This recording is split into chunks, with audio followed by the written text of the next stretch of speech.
یہ 2000 BC کی بات ہے کہ جب طوفان نوح کی تباہی کے بعد اللہ تعالیٰ نے سرزمین عرب پر ایک ایسی قوم پیدا فرمائی جو دنیا میں سب سے زیادہ طاقتور، مضبوط اور توانا افراد پر مشتمل تھی۔ یہ لوگ جسمانی خوبصورتی، سرخ و سفید رنگت اور وجاہت میں اپنا ثانی نہیں رکھتے تھے۔ مال و دولت کی فراوانی، شاندار تہذیب و تمدن، شان و شوکت سمیت دنیا کی ہر نعمت اور آسائش انہیں میسر تھی۔ قرآن کریم میں ارشاد باری تعالیٰ ہے کہ ان جیسی کوئی اور قوم اور ملکوں میں پیدا نہیں کی۔ قوم عاد کے متعلق تفصیل سوائے قرآن کریم کے کسی اور مذہبی یا قدیمی تاریخی کتب میں نہیں ملتی۔ اس لیے اس قوم کی حالت کا نقشہ یا قرآن کریم کے ذریعے بن سکتا ہے یا پھر ان اثریات کے ذریعے جو محققین علم آثار نے ان کے بارے میں حاصل کی ہیں۔ مورخین لکھتے ہیں کہ عاد نام کا ایک شخص حضرت نوح کی چوتھی نسل میں ان کے بیٹے سام کی اولاد میں سے تھا۔ چنانچہ اس شخص کی اولاد اور اس کی پوری قوم عاد کے نام سے مشہور ہو گئی۔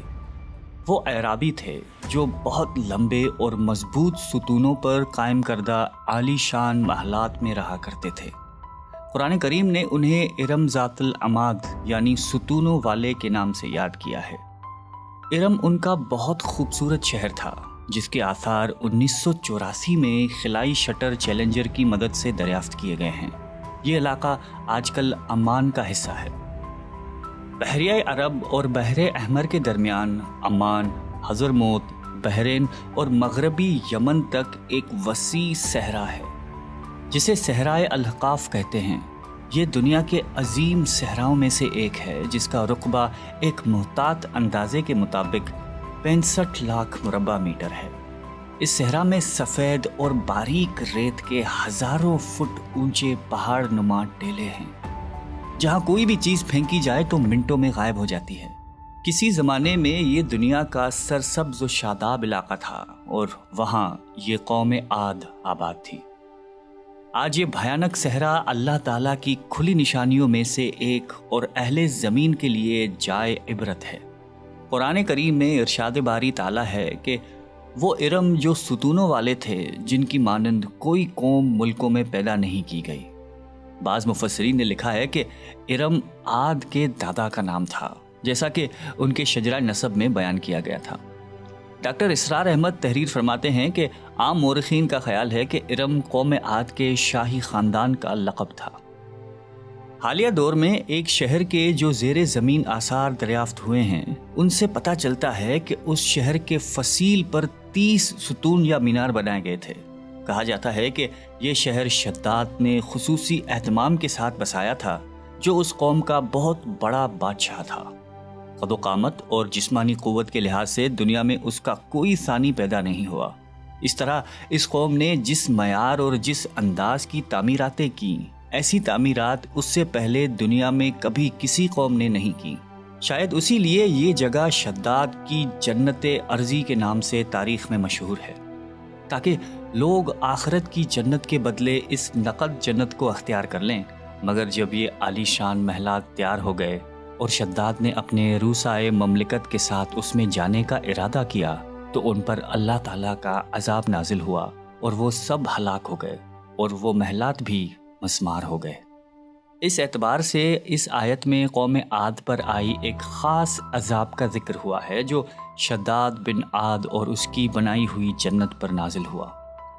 ایک اور روایت کے مطابق عاد کے بیٹے شداد نے جب جنت کے نام اور خصوصیات سے متعلق سنا تو اس نے زمین پر ایسی ہی جنت بنانے کا ارادہ کیا اور عدن کے کسی صحرا میں تعمیرات کا کام شروع کر دیا، اور مسلسل 300 برس کی شب و روز کی محنت کے بعد دنیا میں ایک خوبصورت جنت بنا دی جس میں شاندار محلات بھی تھے اور نہریں اور آبشار بھی۔ شداد کی عمر 900 سال ہو چکی تھی۔ ایک دن اس نے قوم عاد کے لوگوں کو جنت کے دیدار کی دعوت دی۔ وقت مقررہ پر وہ اپنے لوگوں کے ساتھ جنت کی جانب روانہ ہوا۔ ابھی شہر ارم کے عالی شان دروازے کے قریب ہی پہنچا تھا کہ رب ذوالجلال کے عذاب نے آ گھیرا۔ یوں شداد اپنی جنت کے ساتھ زمین میں ہی زندہ دفن ہو گیا۔ طوفان نوح کے بعد قوم عاد ہی وہ پہلی قوم تھی جو بتوں کے پجاری بنے۔ علامہ جلال الدین سیوطی اپنی تفسیر میں تحریر کرتے ہیں کہ قوم عاد نہایتی زور آور اور بہادر قوم تھی۔ وہ سب بت پرست تھے۔ مختلف کتب میں ان کے بتوں کے مختلف نام بیان کیے گئے ہیں۔ کچھ نے بتوں کے نام صدا، سمود اور ہرا بتائے ہیں۔ مورخین کی رائے کے مطابق ان کے معبود بھی قوم نوح کی طرح پتھر کے 5 بت یعنی ود، سوا، یغوث، یعوق اور نصر ہی تھے۔ کفر و شرک کے سمندر میں غرق قوم عاد کی بد اعمالیاں جب اپنی انتہا کو پہنچ گئیں تو اللہ تعالیٰ نے انہی کے قوم کے ایک نیک اور صالح بندے کو ان پر پیغمبر بنا کر مبعوث فرمایا۔ حضرت ہود قوم عاد کی سب سے معزز شاخ خلود کے ایک خوبصورت اور وجیح شخص تھے۔ حضرت ہود علیہ السلام نے ان سے کہا کہ بھائیو، ایک اللہ ہی کی عبادت کرو، اس کے سوا کوئی تمہارا معبود نہیں۔ قوم عاد کے سرداروں نے جواب دیا کہ تم ہمیں احمق نظر آتے ہو اور ہماری نظر میں تم جھوٹے ہو۔ حضرت ہود نے کہا کہ میں رب العالمین کا پیغمبر ہوں اور اللہ کا پیغام تم تک پہنچاتا ہوں۔ کہنے لگے تم ہمارے پاس اس لیے آئے ہو کہ ہم اپنے ان معبودوں کو چھوڑ دیں جنہیں ہمارے باپ دادا پوجتے تھے اور صرف ایک اللہ کی عبادت کریں؟ اگر تم سچے ہو تو جس عذاب سے ہمیں ڈراتے ہو وہ لے آؤ۔ حضرت ہود مسلسل 50 برس یا اس سے بھی زیادہ واعظ و نصیحت کرتے رہے۔ کبھی انہیں اللہ کی عطا کردہ نعمتیں یاد دلاتے تو کبھی عذاب الہی سے ڈراتے، کبھی طوفان نوح کی ہولناکیوں کا ذکر فرماتے، لیکن وہ غرور و تکبر میں اندھے اور بہرے بنے رہے۔ انہیں اپنی طاقت پر بڑا گھمنڈ تھا۔ ارشاد باری تعالیٰ ہے کہ قوم عاد ناحق ملک میں غرور کرنے لگی اور کہنے لگی کہ ہم سے بڑھ کر قوت میں کون ہے۔ قوم عاد کے 13 خاندان تھے۔ عمان سے لے کر یمن تک ایک طویل علاقے میں ان کی بستیاں تھیں۔ سرسبز و شاداب کھیت و کھلیان، پھلوں پھولوں سے لدے ہوئے باغات، میٹھے پانی کی بل کھاتی نہریں، خوبصورت آبشاریں اور تندرست و توانا قوی، مضبوط اور قداور جسامتیں، انہی سب نعمتوں نے انہیں شدید گھمنڈ میں مبتلا کر رکھا تھا۔ حضرت ہود علیہ السلام نے اپنی قوم کو راہ راست پر لانے کے لیے بڑی جدوجہد کی، لیکن قوم عاد آپ کو جادوگر اور سحر زدہ شخص خیال کرتے تھے کہ جنہیں ان کے پتھر کے باطل خداؤں نے دیوانہ بنا دیا تھا۔ بالآخر وہ لمحہ بھی آ گیا کہ جب حضرت ہود علیہ السلام نے بارگاہ الہی میں دعا فرمائی کہ اے میرے پروردگار، انہوں نے مجھے جھوٹا کہا ہے، اب تو میری مدد کر۔ فرمایا اے نبی، یہ تھوڑے ہی عرصے میں اپنے کیے پر پچھتانے لگیں گے۔ اللہ تعالیٰ نے اپنے نبی کی دعا قبول فرمائی اور قوم عاد پر عذاب کی ابتدا ہوئی۔ بادلوں کے فرشتے کو حکم ملا کہ اب بارش نہ برسائی جائے۔ چشموں کے فرشتوں کو حکم ملا کہ ان کے چشموں اور آبشاروں کو خشک کر دو۔ دیکھتے ہی دیکھتے شادابی ویرانی میں بدل گئی، مویشی مرنے لگے، پھل اناج ناپید ہو گیا۔ پوری قوم خشک سالی کا شکار ہو کر بدحال و پریشان ہو گئی۔ یہ سلسلہ مسلسل 3 سال چلتا رہا۔ نبی سے قوم کی یہ پریشانی دیکھی نہ جاتی تھی۔ مسلسل واعظ و نصیحت کرتے رہتے اور فرماتے کہ اے میری قوم، اپنے پروردگار سے بخشش مانگو، پھر اس کے آگے توبہ کرو، وہ تم پر آسمان سے مینا برسائے گا اور تمہاری طاقت اور قوت میں اضافہ فرمائے گا۔ کہنے لگے ہود، تم ہمارے پاس کوئی دلیل ظاہر نہیں لائے، ہم صرف تمہارے کہنے سے نہ تو اپنے معبودوں کو چھوڑنے والے ہیں اور نہ تم پر ایمان لانے والے ہیں۔ ہم تو یہ سمجھتے ہیں کہ ہمارے کسی معبود نے تمہیں آسیب زدہ کر کے دیوانہ کر دیا ہے۔ اس زمانے میں یہ دستور تھا کہ قوموں کو جب کوئی مشکل آ گھیرتی تو وہ بیت اللہ شریف جا کر اللہ کے آگے آوازاری کرتے اور ان کی مشکل رفع ہو جاتی۔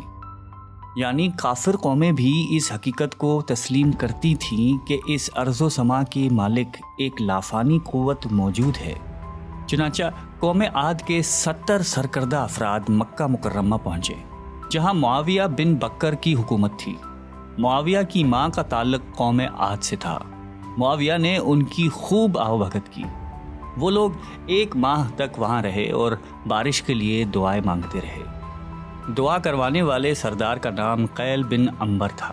اللہ تعالیٰ نے ان پر 3 رنگوں کے بادل بھیج دیے، سفید، سرخ اور سیاہ۔ پھر آسمان سے ندا آئی کہ ان میں سے ایک کو منتخب کر لو۔ قیل نے سیاہ بادل کو پسند کر لیا کیونکہ وہ خوب بارش برسانے والا تھا۔ پھر ندا آئی کہ تو نے ہلاکت اور تباہی کو پسند کر لیا ہے۔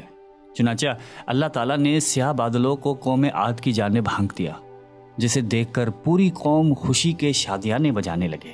ارشاد باری تعالیٰ ہے کہ جب انہوں نے اس عذاب کو دیکھا جو بادل کی صورت میں ان کے میدانوں کی طرف آ رہا تھا، تو کہنے لگے یہ تو بادل ہے جو ہم پر برس کر رہے گا۔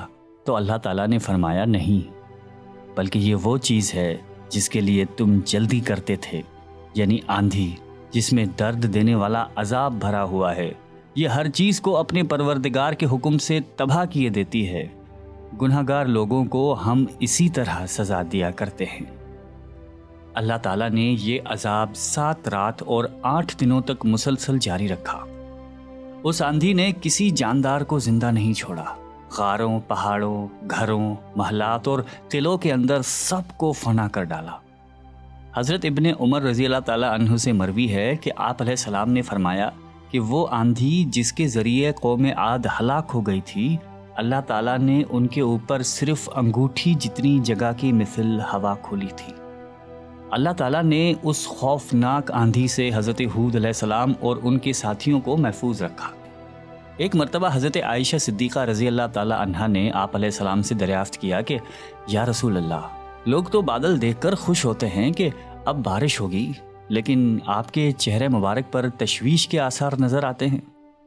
آپ علیہ السلام نے فرمایا کہ عائشہ، اس بات کی کیا ضمانت ہے کہ اس بادل میں عذاب نہیں ہوگا، جبکہ قوم عاد ہوا کے عذاب سے ہلاک کر دی گئی تھی۔ اس قوم نے بھی بادل دیکھ کر کہا تھا کہ یہ بادل ہے جو ہم پر بارش برسائے گا۔ پروردگار عالم نے قرآن کریم میں قوموں کی تباہی کے جو واقعات فرمائے ہیں، ان کا اصل مقصد یہی ہے کہ امت مسلمہ ان سے سبق حاصل کرے۔ اللہ نے قوم عاد کو طاقت و قوت، مال و دولت، شان و شوکت سمیت دنیا کی ہر نعمت عطا فرمائی، لیکن جب اس نے نافرمانی کی اور اپنے نبی کی بات ماننے سے بار بار انکار کیا تو اللہ تعالیٰ نے اسے نیست و نابود کر دیا۔ ہم سب کو بھی انفرادی اور اجتماعی طور پر اپنے روزمرہ کے معاملات کا جائزہ لیتے رہنا چاہیے کہ کہیں ہم جان بوجھ کر یا انجانے میں اللہ اور اس کے نبی علیہ السلام کی نافرمانی کے مرتکب تو نہیں ہو رہے۔ آئیے ہم سب دعا کرتے ہیں کہ اللہ تعالی ہم سب کو قلب سلیم عطا فرمائے اور قرآن اور حدیث پہ چلنے کی توفیق عطا فرمائے۔ آمین۔